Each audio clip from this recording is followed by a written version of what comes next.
Interesting. She's furious over the wrong brand of ground beef and last night's promise of segs. Forget about it. But here's the truth. It's not about the groceries. It's about the leadership you've abandoned, leaving her to steer the ship alone. Today, we're diving into the drunken captain dynamic and how to take back the helm before your marriage sinks. Where is this? We're going live. No. We'll do it live. You're listening to the premier podcast for men who want to not only be better with women, but want to be better men in general. This is the Come On Man podcast.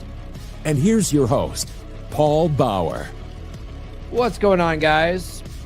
Something messed up with the stream to Facebook, so I'm all discombobulated here. But hopefully you guys come on over to watch this on YouTube anyway, because YouTube's the place to be. It's Monday again, guys, and this is the last Monday of 2024, and the last time you'll see me with a beard this long.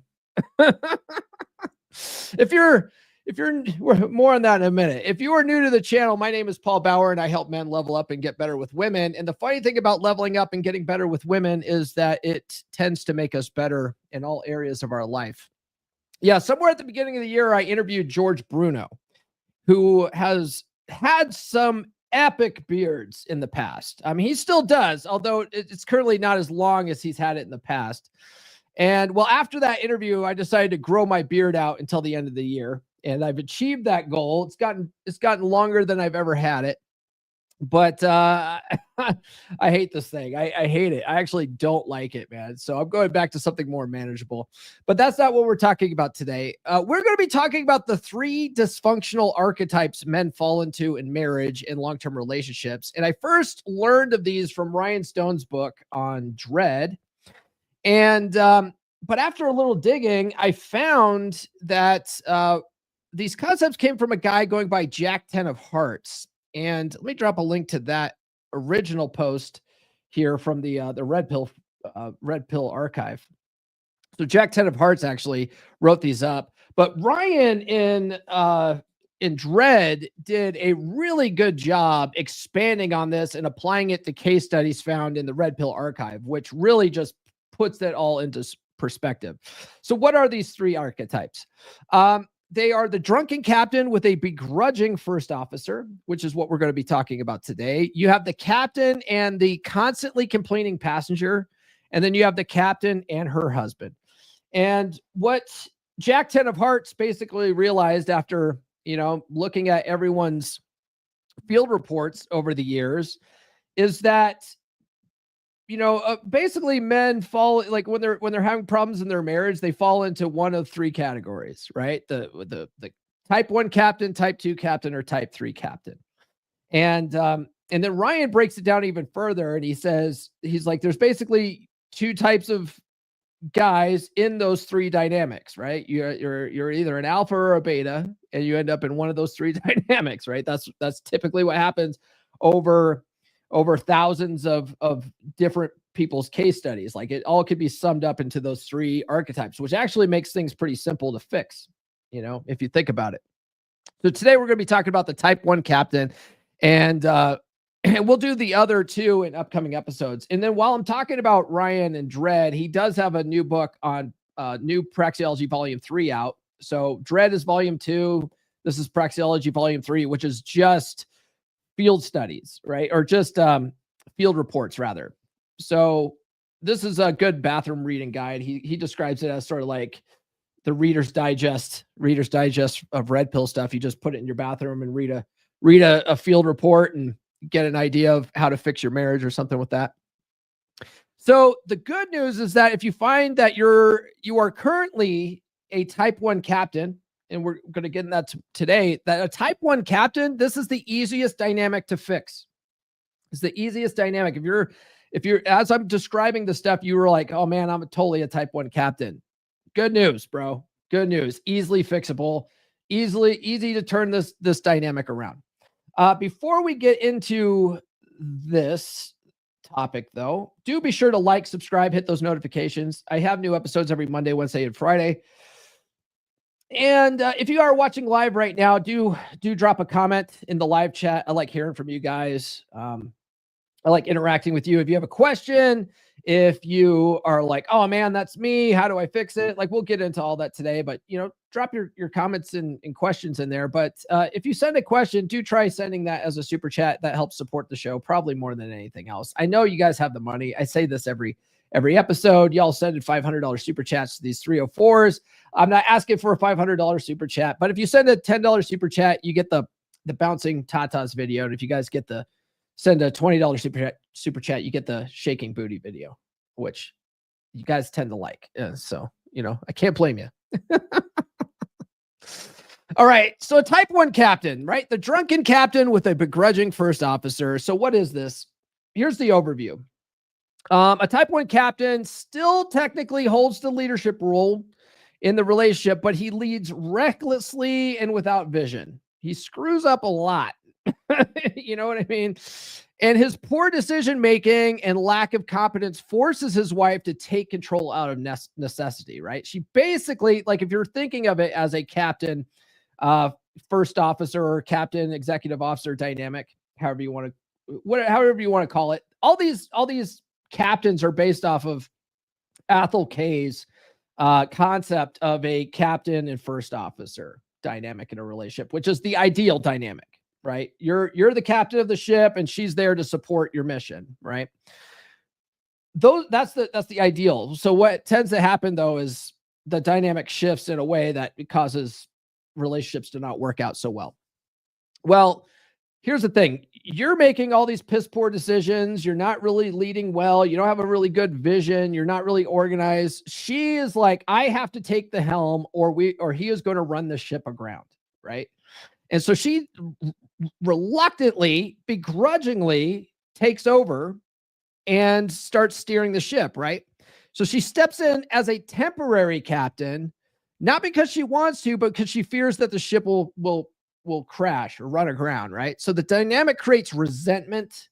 She starts nagging you all the time. And then a growing divide in respect and attraction tends to occur over time, right? She starts nitpicking everything you're doing. She hates everything you're doing. So here's some behavior patterns, right? Of you, the type 1 captain. You make impulsive, careless, or poorly thought out decisions, often failing to follow through with things. So you're like, yeah, I'll do that. And then you never do it. You're the kind of guy who starts a project of fixing the stairs, and then 6 months goes by and she ends up having to hire a handyman to come and do it for you, that sort of thing. A type 1 captain attempts to appease his wife through superficial gestures or chores instead of demonstrating consistent, reliable leadership, right? And then over time, the wife becomes hypercritical, frequently stepping in to correct his mistakes and to prevent further mishaps, right? So she's like, she's going behind you, to like picking up everything, and she hates you for it, right? So here's the root cause. The root cause is the husband's lack of vision, and Ryan talks about this in Praxeology Volume 1 Frame. But when you have good solid frame, it's basically a tetrahedron. It's made up of 3 pillars, right? You have your intellectual pillar, your physical pillar, your emotional pillar, and those all come together and lead up to your vision. Well, most guys don't have a vision. Most guys don't have a vision for themselves or the relationship. Life just sort of happens to them, and they sort of take things day by day. Well, it helps everybody involved if the captain has a plan, has a mission, has a vision for the relationship. Where's this relationship even going? Most of you guys get into long-term relationships, or you get into a marriage and you think you've reached a finish line and you're just like, we'll figure things out as we go. Well, that doesn't really instill confidence in your wife very much, right? And so she likes to know that you have a plan in mind so that she can relax into her feminine and support the mission. But if you don't even know what the mission is, how is she supposed to support that? You understand? So this often stems from complacency after reaching milestones like marriage, right? Where he stops striving for personal growth or maintaining his frame. I have a client like this, and we're talking about God, what week is that? Week 5 or 6. I can't think of it right at the moment, but man, I'm tired. Week 5 or 6, we talk about a personal mission statement, like actually coming up with a vision, like with a mission for yourself and your relationship. And one of the things that this guy told me was that one of his wife's biggest gripes is that she's sort of surpassed him career wise. Now they're on different career paths, right? They do different things, but with her career, she's actually leveled up to a place where she's making more money than him. And he got to a place in his career where he's just comfortable where he's at. He's like, yeah, I like where I'm at. I don't really see the need to move further in my career. Well, now she makes more money than him, and now she resents him for it, right? Because women have to see you as better than them in some way, and some of that is money, but also a lot of that too, because there are a lot of dynamics where women make more than their husbands nowadays. So, sorry, I'm yawning like crazy. I had to get up extra early this morning. I had a client call, but that's the big thing about that is like how you handle things in the relationship. You know what I mean? Like if she makes more money than you, it's usually not a problem unless you make it a problem. Right. But if you've been slacking in other areas of your life, that just compounds the problem, right? She now makes this an issue when it really doesn't need to be an issue.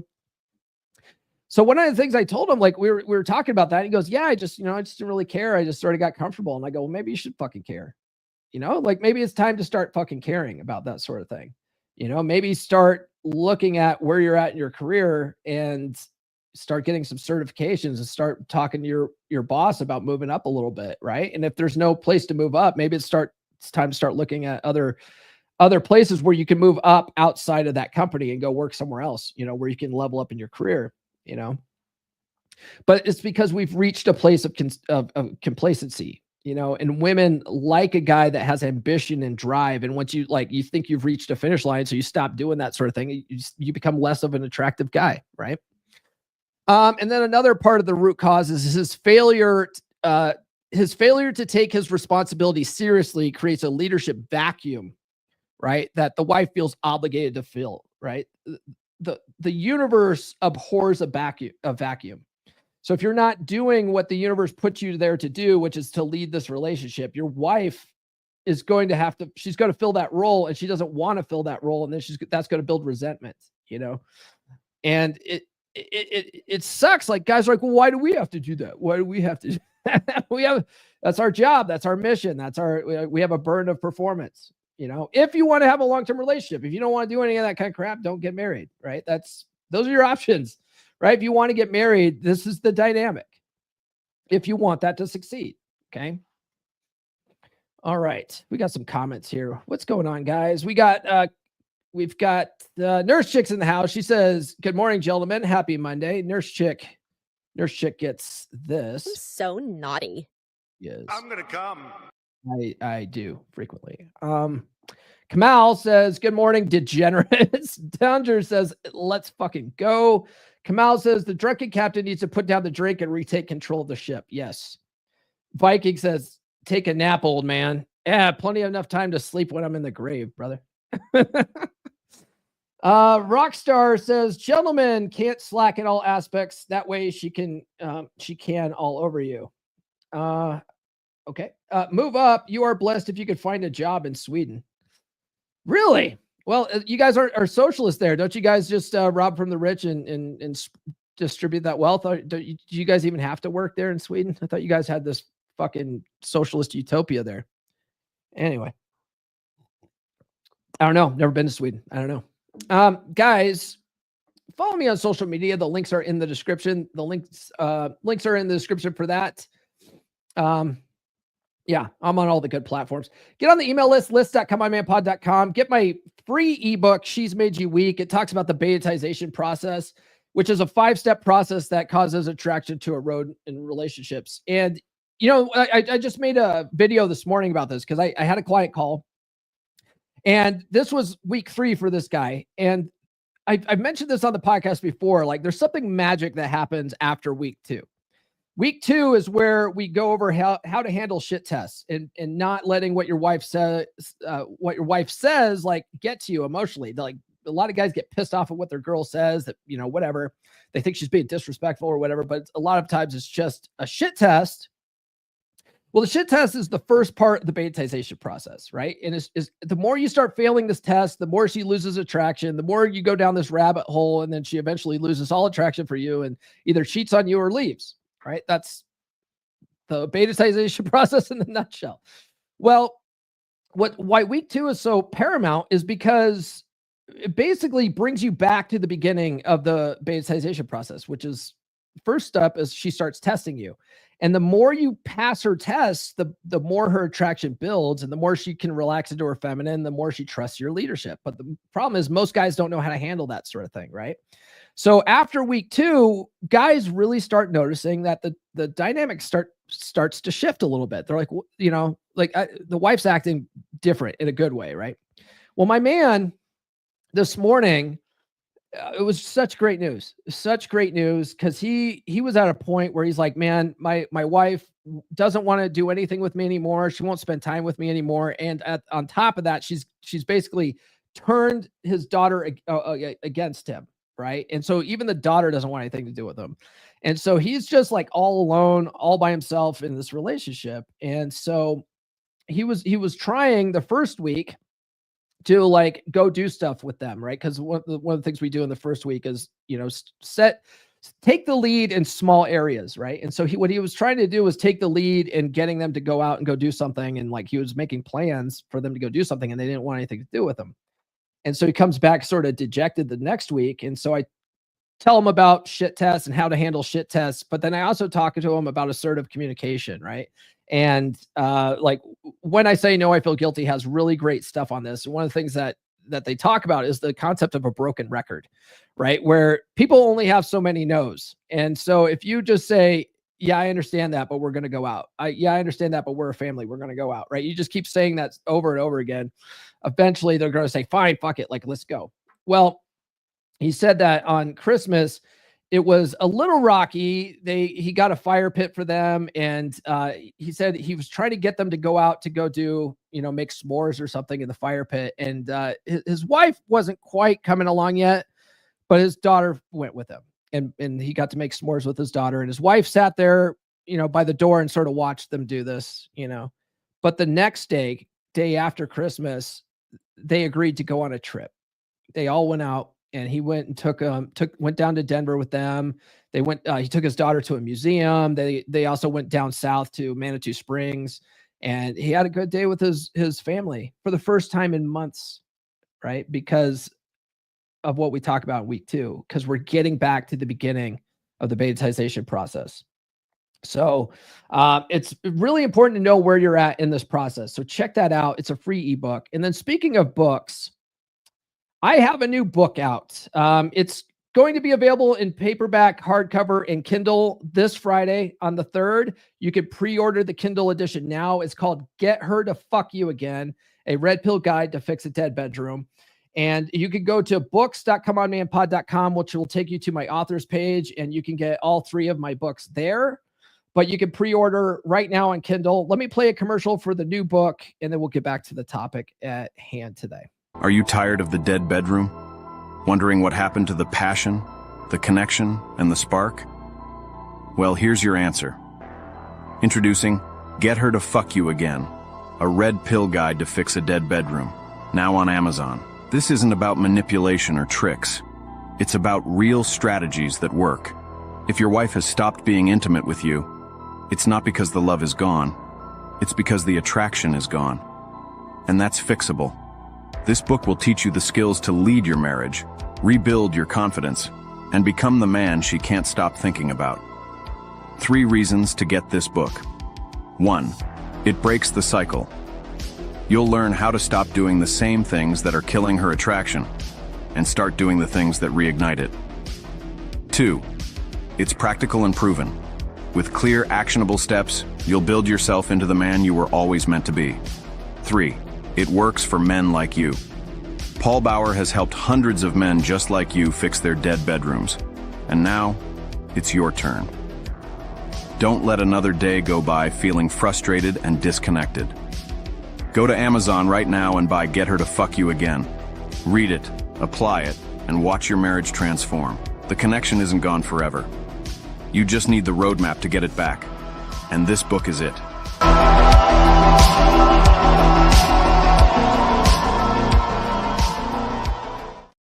Yeah, so get that. I'm excited. I'm excited for that to come out. That's going to help a lot of guys, for sure. And then Kamal sent a 599 euros. He goes, "Your coaching is really saving men's lives. What are some of the comment shit tests?" Dude, like, you know, Kamal, because you're a 3% brother. Like, you've been around the block. Like, women's shit tests, they all seem the same after a while. You know what I mean? Like, it's like once you start seeing shit tests, it's like the code in the Matrix. You're not seeing it. All you see is agree and amplify, acted different, AmuseNet mastery. Like, that's all that's all you end up seeing. But yeah, I talked about like his wife's shit test. One of the things that she was doing was she puts the footrests up on the couch, right? They have like reclining couch, and she likes to leave the footrests up. And so he'll tell her to put them down, and she'll put them up just like on purpose, right? Like, that's kind of a, shit test she does. I have another client he started dressing nicer, right? Like, after we were talking about like body language and being more attractive and stuff like that, he had his wife, he started dressing nicer, and then he went out to go get some water, and his wife goes, "Hey, where are you going out this time of night dressed so nice? Do you have a girlfriend you're going to go see?" And he goes, "Oh yeah, I'm going to go see my girlfriend down at the store. She gives me anything I want for $5 or whatever." And just like, he didn't take it seriously and starts playing it off. And it's just funny. Like, when these guys come back a week later and they tell me like, "Man, yeah, you're right about not taking what she says seriously." Like, normally they get defensive about it, right? You get defensive about some of these things that women say. And it's like, don't, if you don't take it seriously and you just play it off, like, women like that sort of thing. You are a beer club brother, so I'm gonna give you the thing. Hold on, where it is. I'm gonna give you this one. Thank you for the super chats. Movies bouncing, can't stop that. From the east to the west, you are the best. Keep those chats coming in, let's do it all again. Yes, and then he also sent a 249 euros, and just to break things up, I'm going to just bump you up to the $20 super chat. He goes, you just answered my question. Yeah. Super chat, we'll see you there. Shake it, dance without a care. Send it love from everywhere. Groovy beats we all can share. Your support is so divine. Moving closer to the line. Thank you, you're the best. Party on, we never rest.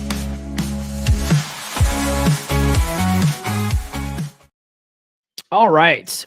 So back to the captain dynamic. So what's the problem? All right. So you like to drink alcohol and run ships aground. What's the problem with that? Right.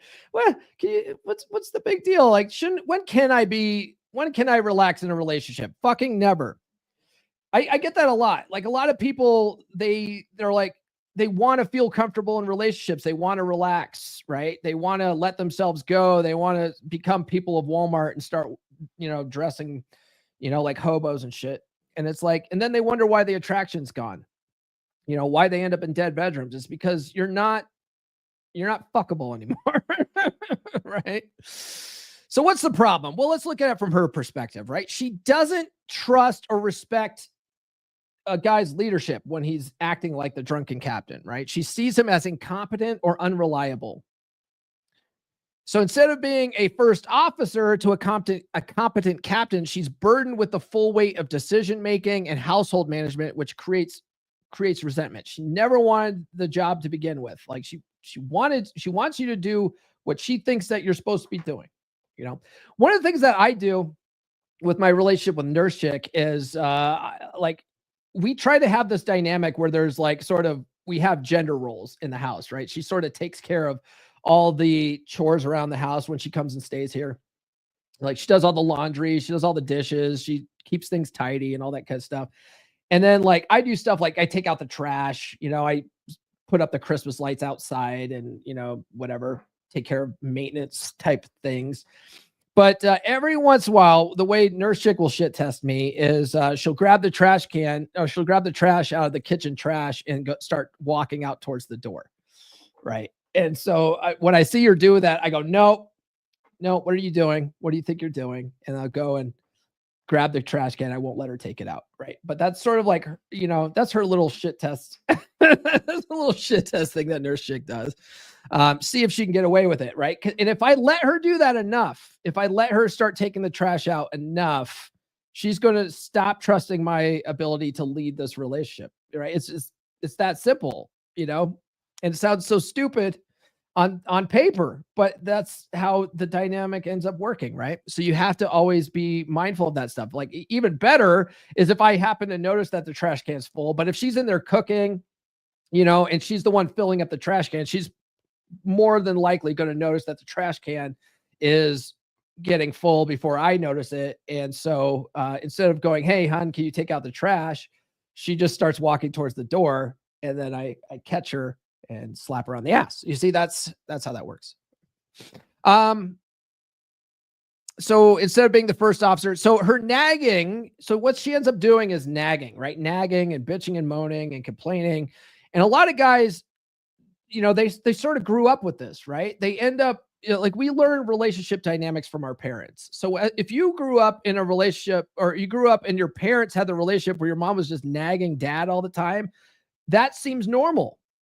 Right. That's just how life is. You're married long enough that wives just get irritable and naggy and bitchy. And that's just what they do. Right. That's normal. It's not normal. It's a fucking warning sign. It's a warning. It's like a red light blinking here saying, hey, you're not doing what you need to do in a relationship. All right. It's not even about what she's saying. It's not even about what she says that you're not doing. It's just the fact that she's nagging needs to be a warning sign for you that, oh shit, I'm getting complacent again, aren't I? I'm getting complacent, right? So her nagging is an expression of her frustration and unmet needs for security and trust in your leadership as the captain. She's starting to not trust you. This is the warning, right? So Corey Wayne has an article on this. If you read How to Be a 3% Man multiple times, he says, Google Corey Wayne, beware the bitchy woman, right? Well, that's what he's talking about. It's a warning sign, right? So from his perspective, right? This is the guy's perspective. What's the problem from his perspective? Well, he ends up feeling unappreciated for his efforts and confused about why his gestures to help aren't enough, right? Because what tends to happen is like you fucked up so much that now when you do something, now she scrutinizes how you do it. And now nothing you do is good enough. Right. One way that my now ex-wife used to do this sort of thing was like she got to a place where and I was totally a type 1 captain. I was totally a type 1 captain. That's why like I often say, if I knew all this stuff back then, I could have turned the dynamic around easily, right? I just didn't even know. Like you don't know what you don't know. Well, one of the things that she would do, and I used to get so pissed at her about it, instead of treating it like the shit test it was like, let's say we had a party, right? And we're inviting all these people over, and she wants to cut up watermelons so that people can have like bites of watermelons. Well, she would task me with cutting up watermelons, and I would just cut it however the fuck I wanted to cut it. And then she would bitch at me that I didn't cut it in the right cubes or squares or whatever. Like she had a specific way of doing it. And so she would bitch at me about the way I was doing it. Right. I like raise your hand or drop a comment, drop a comment in the chat if you've ever experienced that, where like she asks you to do something, you do it, however, because she doesn't give you specific instructions, and then she complains about how you do it. That was my ex-wife, right? And so if I knew then what I knew now, I would have handled it like a shit test, And I would have been like, no, trust me, these shapes are way more aerodynamic. Just not taking what she said seriously instead of getting all pissed off and go, fine, fuck you, you do it, right? Like that's how I handled it, with just anger. And you don't do that. You just treat it like it's, whatever. It's no big deal. but you end up feeling unappreciated, like you like can't win theater, like no matter what you do is not good enough. And so what tends to happen is a guy in this role, he's going to fall into a victim mindset, and then he's going to start believing that she is unreasonably critical or controlling, right? When she's not. It's just that you haven't been leading this whole time. You haven't been setting the tone. You haven't been handling shit tests this whole time.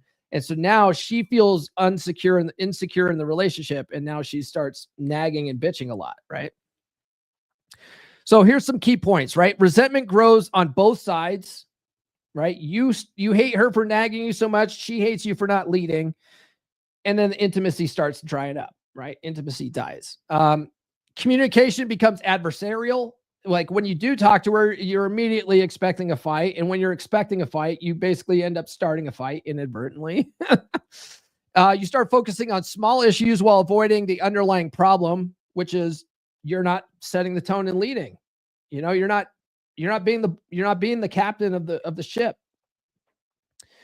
And his frame of reference is dominated by her criticism, further eroding his confidence and ability to lead. Right. So now you've basically fallen into her frame, and you think that no matter what you do is you can't do anything right. Why even try? And which makes you further fall more into complacency. You see, ends up being a negative feedback loop that just spirals downward.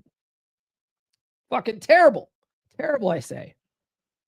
Guys, if you need help reversing this dynamic, I do offer one-on-one coaching. If you go to call.fixdeadbedrooms.com, there's a whole plan to get through this and start changing that dynamic back around in your relationship for the positive. It's just that most guys don't know what to do. They don't know where to start. I had a call on Saturday with one of my clients, and he's read all these books. He's read Dread. He's read Athol Kay's, Married Man Sex Life Primer. He's read No More Mr. Nice Guy.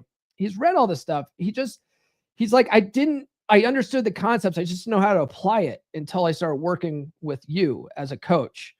Because sometimes you need that. You need that third party sort of observer perspective, looking at what's going on in the relationship and go, this is how you apply that, right?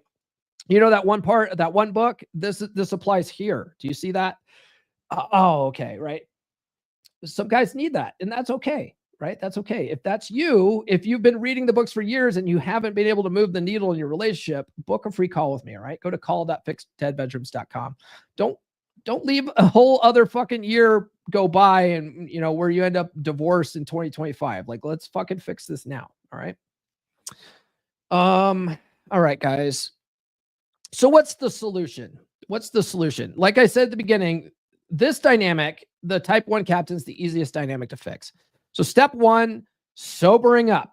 You can't be the drunken captain anymore. You got to sober up, right? So you got to start accepting responsibility for the leadership vacuum that you've created, right? Own that shit.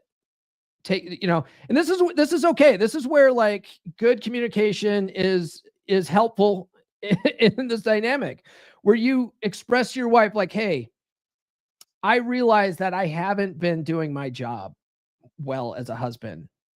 That ends today. I'm going to fix that today, right? It's okay to express that to her. Now she might, double down and start bitching at you more and stuff like that, but that's just treat it like a shit test and don't take it seriously and just be like, yeah, no, you make a good point, right? Just like start fogging her a little bit.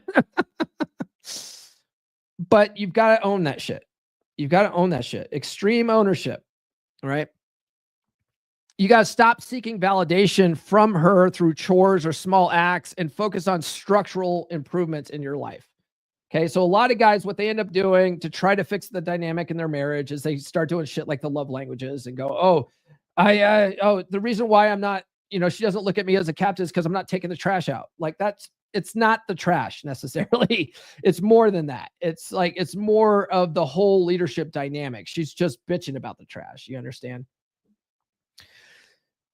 But the trash is one way to start, right? Like the small areas of leading. One thing that I tell guys to do is, see a lot of guys, what they end up doing when it comes to like the chore play and the love languages, right? Where it's like the wife says, oh, if you help me around the house more, I'd put out more, which is bullshit. what they end up doing is they do the dishes, they do the laundry, they take the trash out because they expect sex afterwards, like as a reward, like a tit for tat. That's what we call a covert contract. You can't do that, right? But if you see something needs to be done around the house, don't wait for your wife to tell you to do it. Fucking go do it. You know what I mean? And then we want to start with the map, right? The male action plan. So that the concept of the map, which I talk about extensively in my new book, I talk about, not that one. In Get Her to Fuck You Again, I talk about the map, right? The map comes from Athol K's Married Man's Sex Life Primer.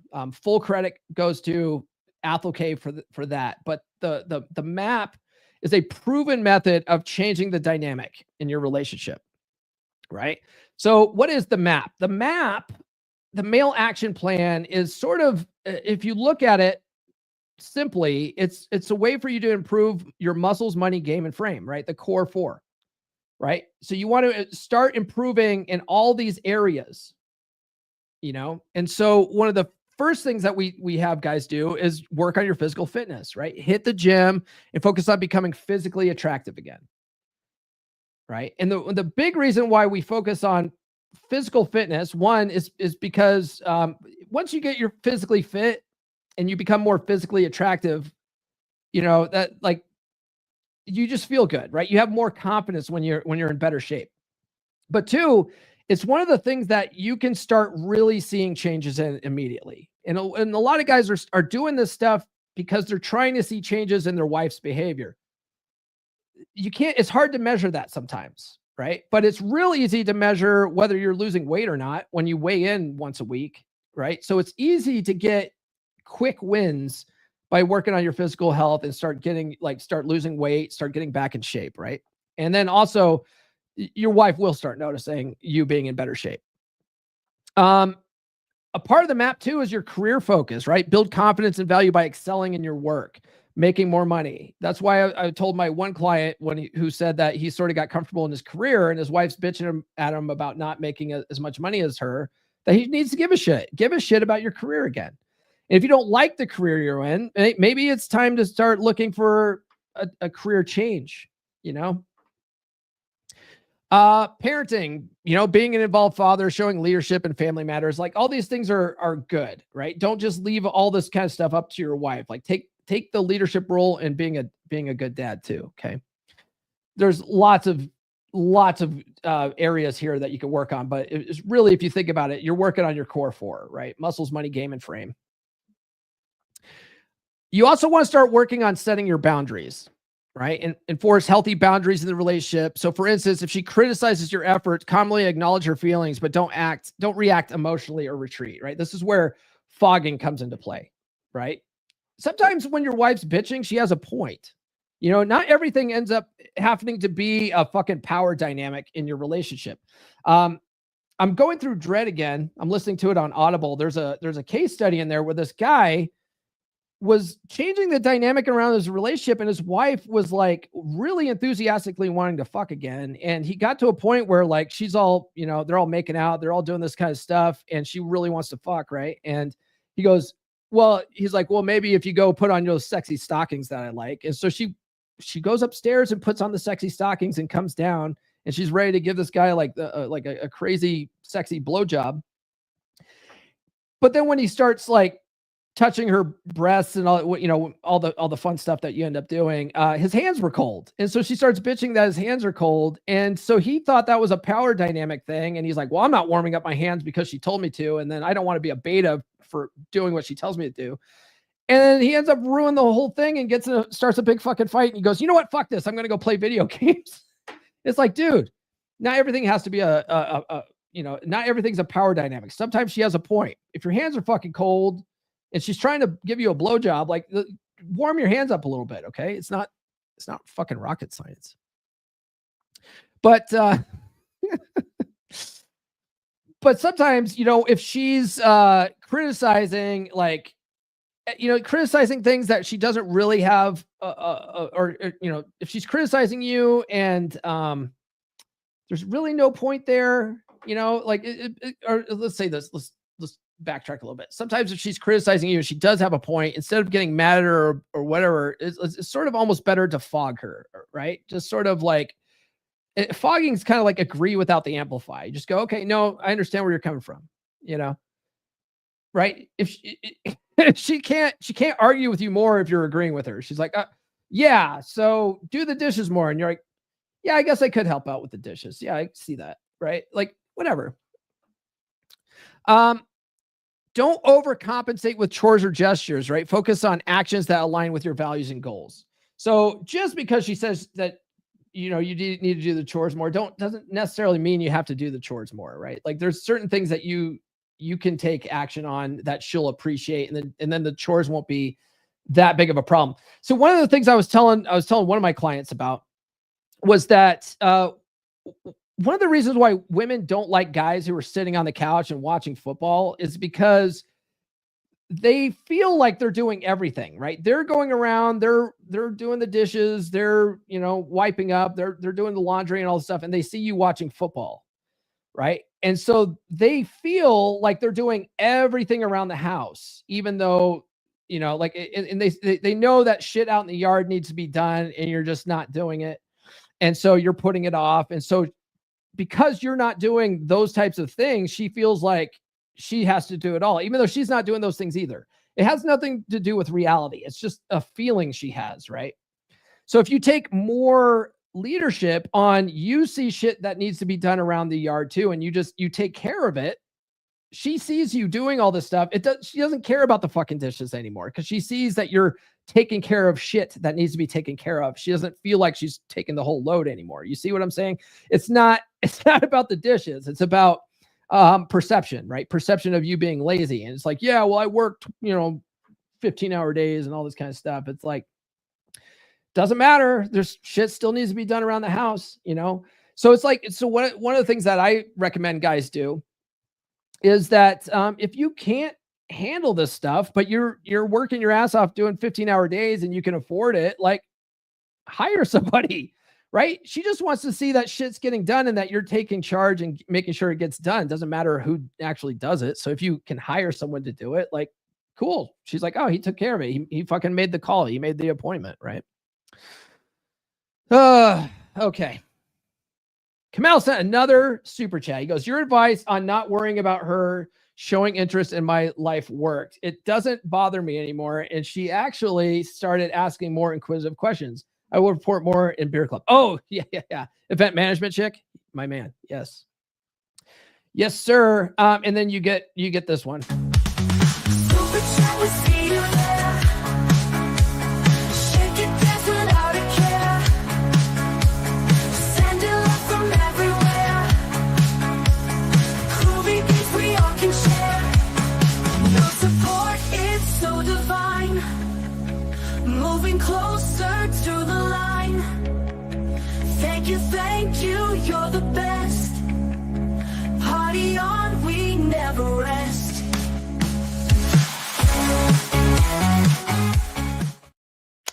Yeah. Jan says watching football on the couch is not sexy.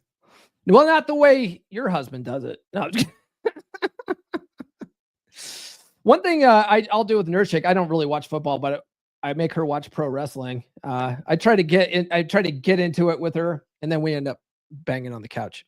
There's ways of doing it, you see.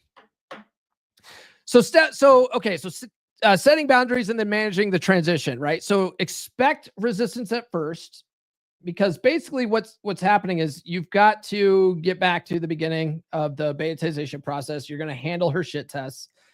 You're going to get resistance, right?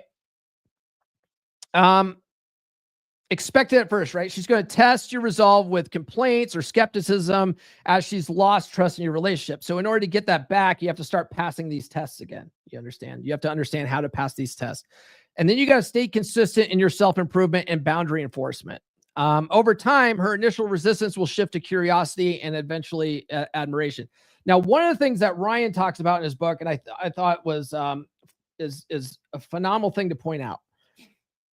Women get this thing, they do this thing called hysterical bonding. And there's various reasons they do this. Like sometimes one of the reasons Ryan points out is that they will cheat on you right? Because they are at the evolutionary selfishness phase, and they are looking for a new guy to run off with, right? So they'll cheat on you looking for a better option. We call that monkey branching, but they can't always lock down the new guy, right? So they go out and they try to seek out a new guy. They cheat on you. That guy rejects them and won't, do anything serious with them. And so they go, oh shit, I might have fucked up this marriage. And they'll come back and they'll do hysterical bonding, bang your brains out, trying to fix things that they realize that they might have been fucking up this whole time because, they've been pushing you away this whole time, right? So they'll do that. And what happens is guys are like, oh shit, look at all this stuff I've been working on. Now she's having sex with me like crazy again. I've reached the finish line. Right? I've reached the finish line. I'm done with this stuff and I can go back to my old ways. We're having sex again. All the work is done. That's one reason why they do that. Another reason why is they are seeing improvements in you. You are becoming more attractive again. So they're like, I want to keep this guy around. So they start having sex with you again. Right.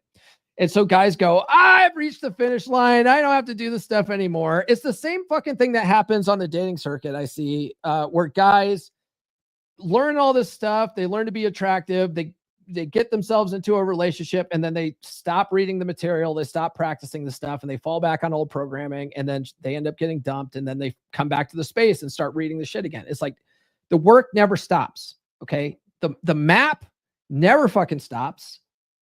Right. You got to keep doing it. Even when you start seeing this behavior or she's like having sex with you and stuff again, you got to keep going. You got to keep working on this stuff. It's a never ending process. There is no fucking finish line. Okay. You got to keep going. All right.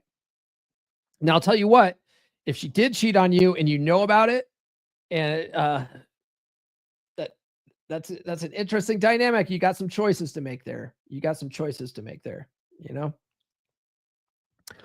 All right.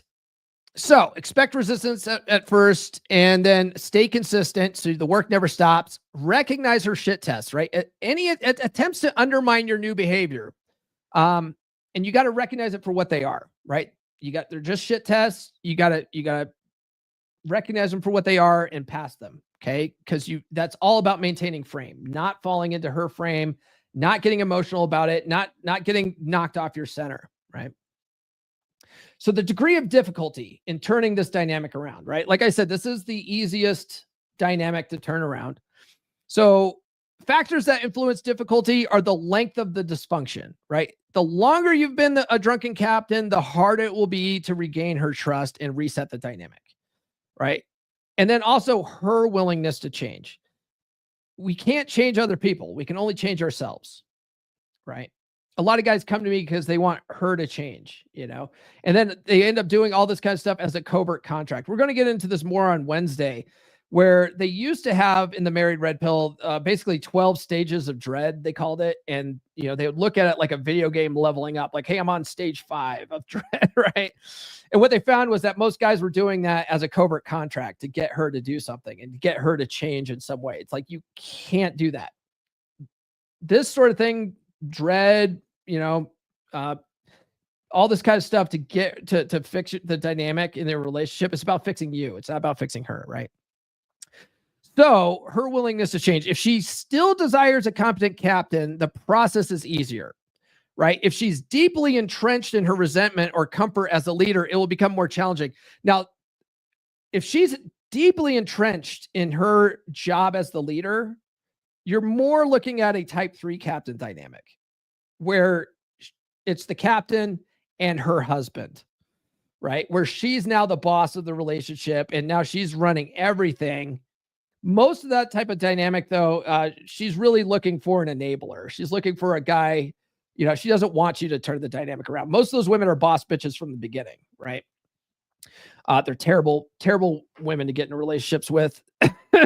But most of the time you're not going to be there. You're going to be a woman that's looking for you to be the leader in the relationship. And then you've just been failing over time. And so she's taken over that leadership role and she never really wanted it. Right. So if she's really entrenched in her resentment and comfort as a leader, it's going to be really hard to turn that around. Right. Some potential pitfalls, mistaking initial resistance as failure. So a lot of guys, when they start doing this dynamic and she's resisting at first, they're like, I give up, right? Like, oh, why even try? I've tried everything. And it's like, no, you got to be persistent with this, right? You got to keep going, because you didn't get there overnight. She didn't lose respect for you overnight, right? So it's going to take a while to rebuild that trust and respect. She may initially criticize or mock your efforts, but this is just a part of the transition. Treat it like a shit test. Okay. Reverting to old behaviors under pressure. So she starts nagging and bitching at you and you go, fuck it. And you just go back to your old ways of doing things. You can't do that. Right. You start seeking validation or giving her criticism or giving into her criticism. You don't want to do that. And then losing patience or trying to force trust or respect before it's earned. Can't do that either. Right. This is where like the whole concept of a gym bag comes in. You know, it's where like, what's his name? Archwinger has a good post on this. Basically, if you've gotten to a point where she doesn't trust your leadership anymore at all, and you start all of a sudden trying to enforce boundaries, a lot of times like she'll ignore them or whatever. She'll just completely have no respect for you. So what you have to do is like, you try to do these things, but you got to plant these seeds in her head. But if she won't do it, don't get mad at her. Just be like, all right, fine. And then go grab your gym bag and remove your time and attention. You want to punish bad behavior like that by removing your time and attention. So you just go, you know what? I'm just going to go to the gym. You know what I mean? Like at least try, but if she's really just being a bitch about it, all right, you know what? I'm just going to go to the gym. Don't lose your temper over it. Just remove your time and attention. But yeah, it's important no matter what, that you don't like, you're not operating through emotion. You're doing this all logically from a point of logic, right? And if you do feel yourself getting up in your emotions, just take a moment to think about it real quick and like recenter yourself before responding to anything.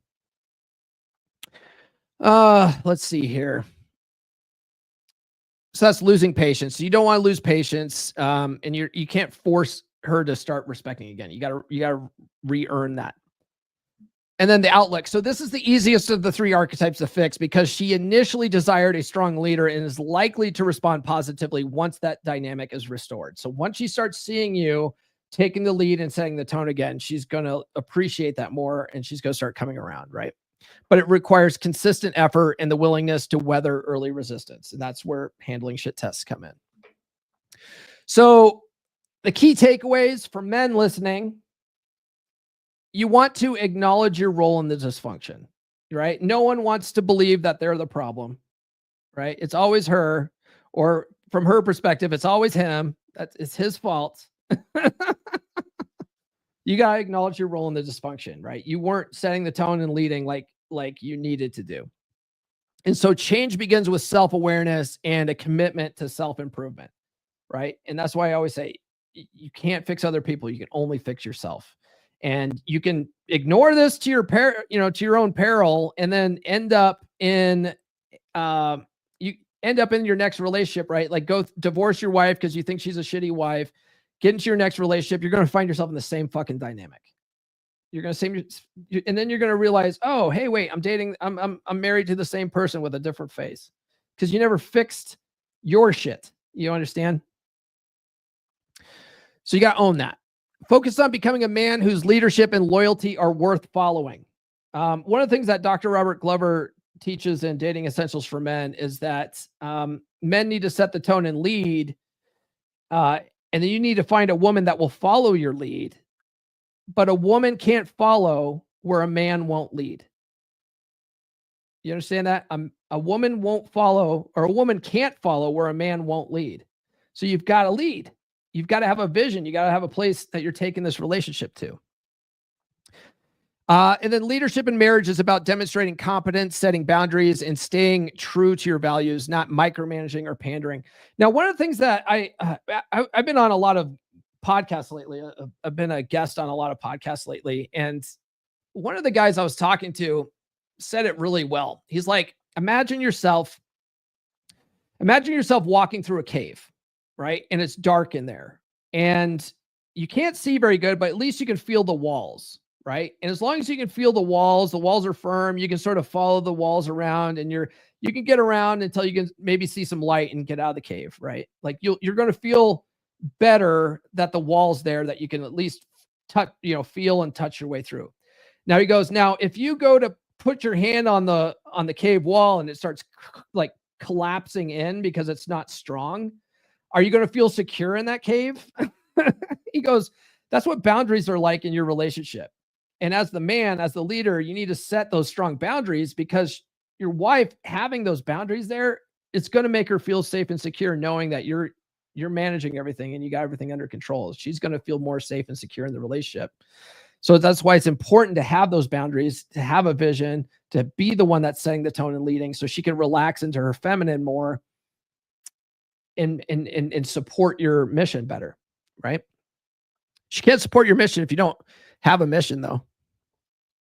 And then for wives listening, which very few wives tune in here, but we got a few. Recognize that criticizing your husband without trust in his leadership creates a destructive dynamic, right?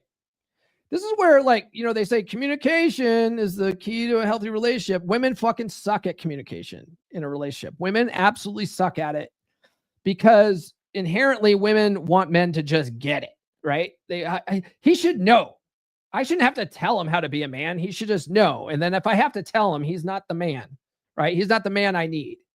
That's like 97% of women out there, right? They just want a man who gets it.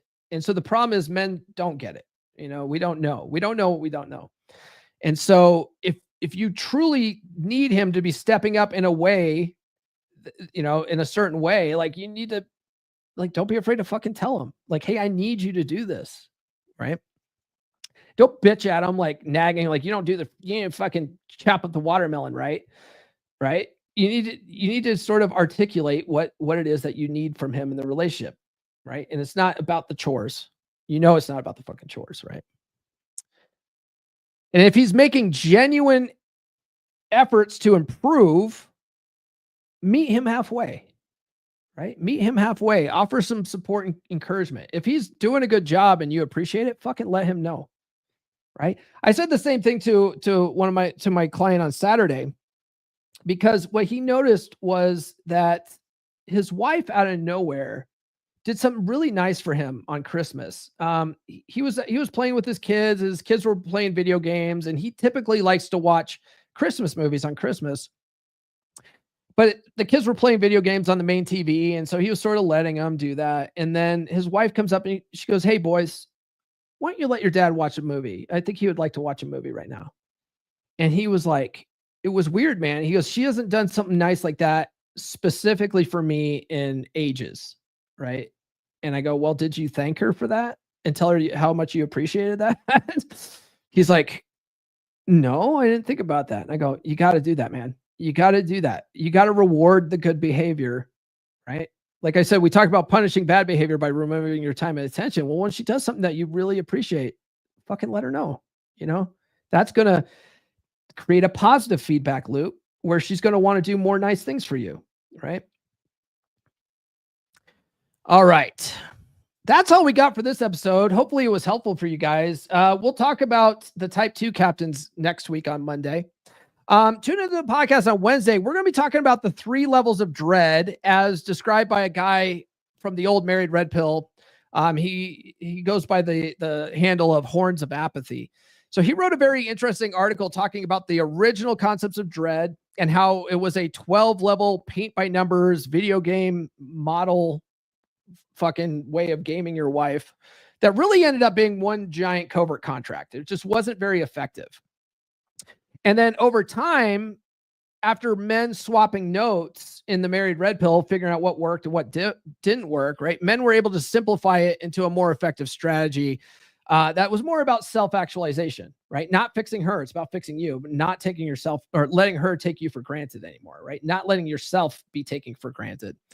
And so he breaks down what dread is into 3 levels. So we're going to go over that on Wednesday. It should be a good episode.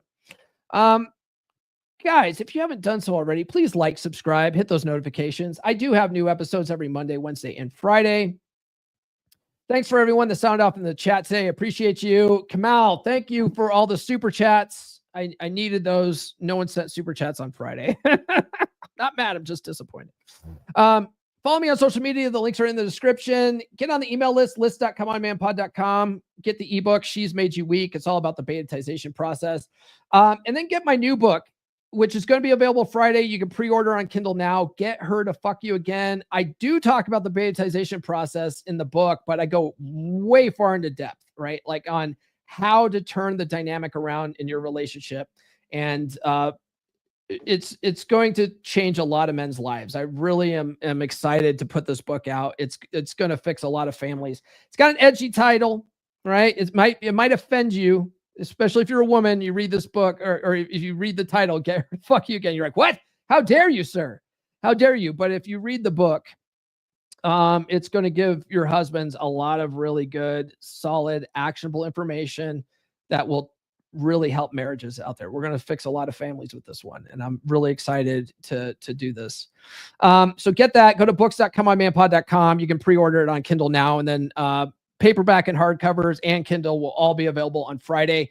I finished recording the audiobook. I have to edit the last 4 chapters that I recorded, and then I'm going to be able to submit that to Audible, and then that takes about 14 days to get approved. So the audio version is going to be out before the end of the month. And then once you read the book, guys, read the book, get the book, read it. If you have problems implementing the strategies that are outlined in the book, book a free call with me. Let's work one-on-one, and we will work on this process together. Go to call.fixdeadbedrooms.com. All right. That's all I got. Let's see here. That's all I got. We will see you guys on Wednesday. This has been the Come On Man podcast. New full episodes served hot every Monday morning on your favorite podcast platform of choice. So subscribe now. Follow Paul on social media. The links are in the description. Now, go out and get it.